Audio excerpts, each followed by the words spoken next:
So I'm still in the Highlands of Scotland, and for my last adventure before I go home, I thought I'd try a bit of wild camping. Now, I've never wild camped before, but I thought, seeing as I'm in the only part of the UK where wild camping is actually legal, then I might as well give it a go here before I leave, which is what I'm going to do. And yeah, I'm probably going to be a bit scared. Never slept in a tent, you know, anywhere other than a campsite before. Of course, we don't have any bears and wolves in the UK anymore, haven't had for centuries, but it's still going to be a little bit nerve-wracking being right out there with only a piece of fabric between you and whatever else is out there.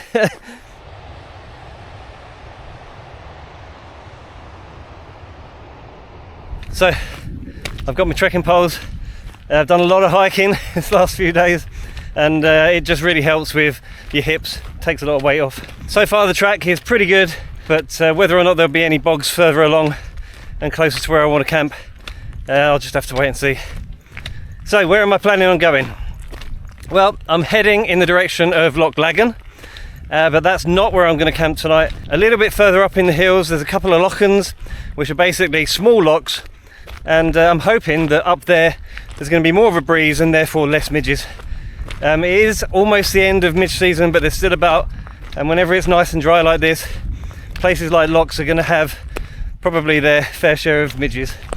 So yeah, hopefully up there my logic will be sound, because midges are the one thing that could really ruin a wild camp. Okay, I just stopped for a little break just to show you as well that just down there you can see just beyond the trees is the start of Lochans. Would be a lot easier to just go down there and find somewhere to camp, I think, but I'd much rather head up there into the hills. It's possibly going to be even more beautiful and, as I said, much breezier, I hope. I can't believe what a beautiful day it is at the moment. If it stays like this for the rest of the day, then wow, thank goodness for this track, because either side of it, it looks like pretty hard terrain. All that stuff there, when it was a bit closer further down the track, you'd hear water rushing through it. So that is basically just a big pond. I just come across this big gate in what looks like a quite tall electrified fence. So I don't know what's the other side of that. It looks like something out of Jurassic Park.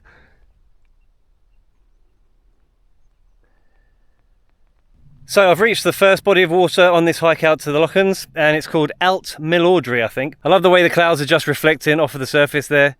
Very, very beautiful. And it was really peaceful until some kind of jet flew over a minute ago. Had to wait for it to pass. Anyway, my logic about the breeze up here was sound, it seems. There is quite a strong breeze up here. We are in a small glen by the looks of it, and the glen doesn't seem to have a name. It's just on the Adveriki estate. So I'm pretty sure we don't have much further to go to get to the lochans. Should be able to catch sight of them once we get around the next few bends. Quite often I get around the bend and then there's another bend and then there's another bend, but it's over there somewhere, not far now. But I am a bit worried because since I've been in the hills here, all of the terrain off of the track is like this or worse. And yeah, in my naivety, I think I thought there might have been a nice flat piece of grass somewhere along the loch for me to pitch a tent nicely. But that's probably not going to be the case. Okay, so I've just rounded the corner and I can see one of the lochans. They're called Lochans. I think that's how you pronounce it. My logic about the breeze was right, but the breeze isn't strong enough to quite hold them at bay. I have suddenly seen a lot of standing water around either side of this track. Water that isn't moving basically, and I have seen a lot of midges in the air. They're kind of struggling against the breeze, but you can see them in fair numbers. I'm hoping for the breeze to get a lot stronger than this in order to keep them at bay. Otherwise I'm going to get eaten alive.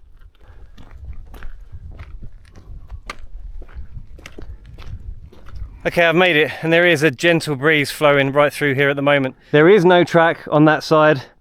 The track brings you across this bridge here, and then it does look as though there's kind of a track on the other side. Not quite as hardcore as this, but a track of some sort. So potentially I will be able to get to the middle of the two lochans and see if there's somewhere ideal for camping. It does look like there's a little sandy beaches here, proper sand as well. Now we have had a couple of days of rain prior to this lovely one, and as you can see the lochan has covered the path here. So I'm just gonna have to try and stay in the middle. Hopefully my feet will just about stay dry. I think they will. Famous last words. People have definitely been camping on these sandy sections next to the track by the looks of it. There's evidence that people have had fires there, but there's also evidence that this area has been submerged fairly recently. It's quite wet. So yeah, anyone who camped there, I don't know if they got a rude awakening in the middle of the night, but that's not a good place to camp, I'm pretty sure of that. So the track on this side of the Lochan is pretty decent. How beautiful is it here though? It's absolutely beautiful. Very, very peaceful. I did see one or two cyclists come bombing through here on the way up here. No other hikers or dog walkers. Nobody in that direction. Or that one. I am definitely the only one out here.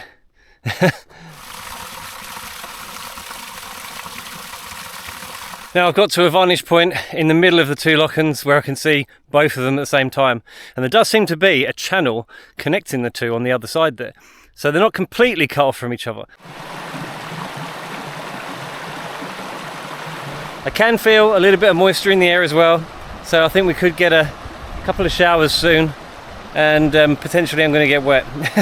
But I'm going to go back the way I came because I just saw something that looked like a bit of a track down to one of those potential beaches, so I'm going to check that out now. So I've walked back on myself from the little bridge I was just standing on, and when you come back to this bend on the track, there does seem to be another grassier looking track that goes off, and there are some sandy beaches there, so I don't know if it's connected somehow, but I'm going to check it out anyway. So let's go. This grass looks much, much shorter. This is not the most horrible place by the looks of it to camp for the night. It has potential. This is like a little oasis in the middle of a massive desert of places to camp.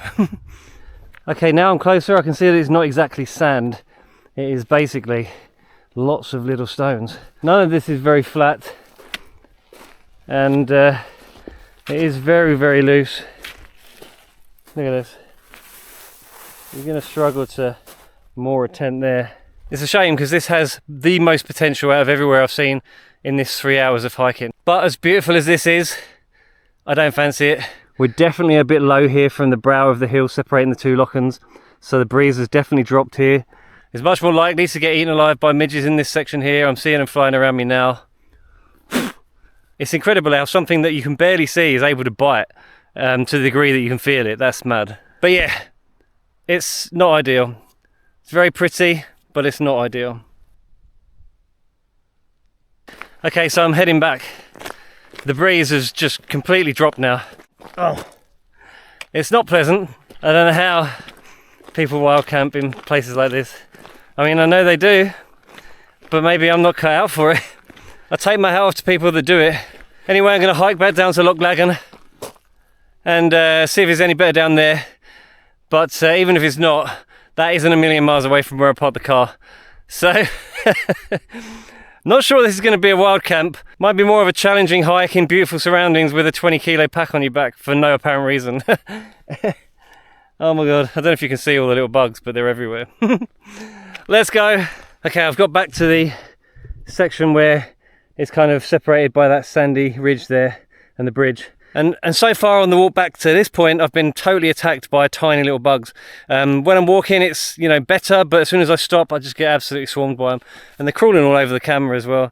Not on the lens, but all over the rest of it. So I think for the first time ever, I'm going to wear my smidge net because, okay, call me a wuss. I don't care. I'm going to put it on. So my arms are still going to be bare, but at least I'll be able to see them and I'll be able to brush them off.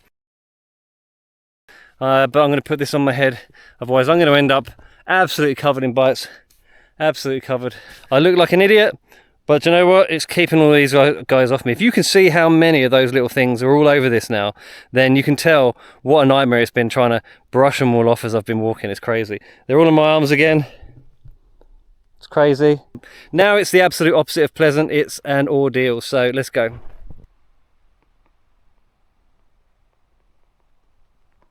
I just stopped to take a scenic view, and I thought I was doing alright because the little things seem to have disappeared, but look how quickly they're back on me again. You just cannot stop for a second, it's mad.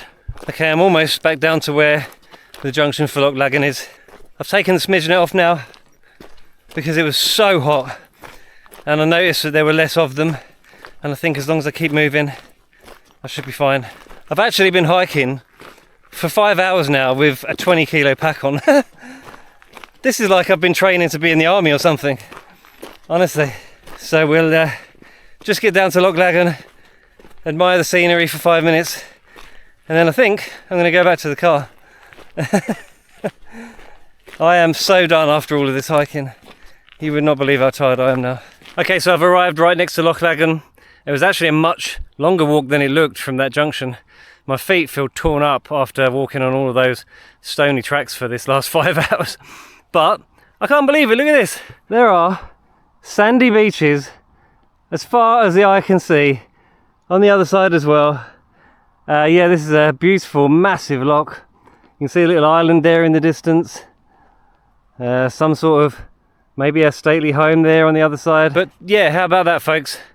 I could have saved myself a big trip and come straight down here. And maybe if it wasn't for the bugs earlier, I might have at least set the tent up and done a bit of cooking or something, and then scarpered once the bugs settled in, because they are down here as well. So I'm glad I've seen it.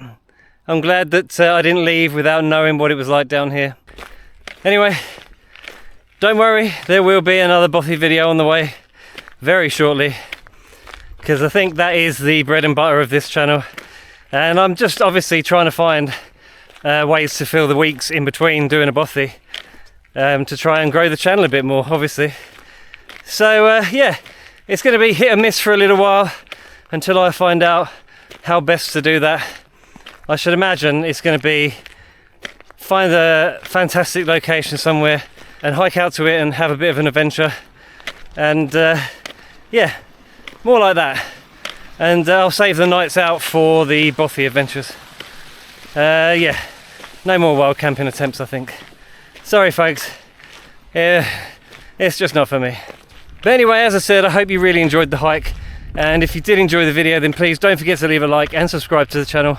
And you can also become a member on the channel now. You'll see the join button right next to the subscribe button on my homepage, and if you tap that, it will tell you all the details. So anyway, look out for the next bothy adventure in the coming weeks, and I'll see you there. Cheers.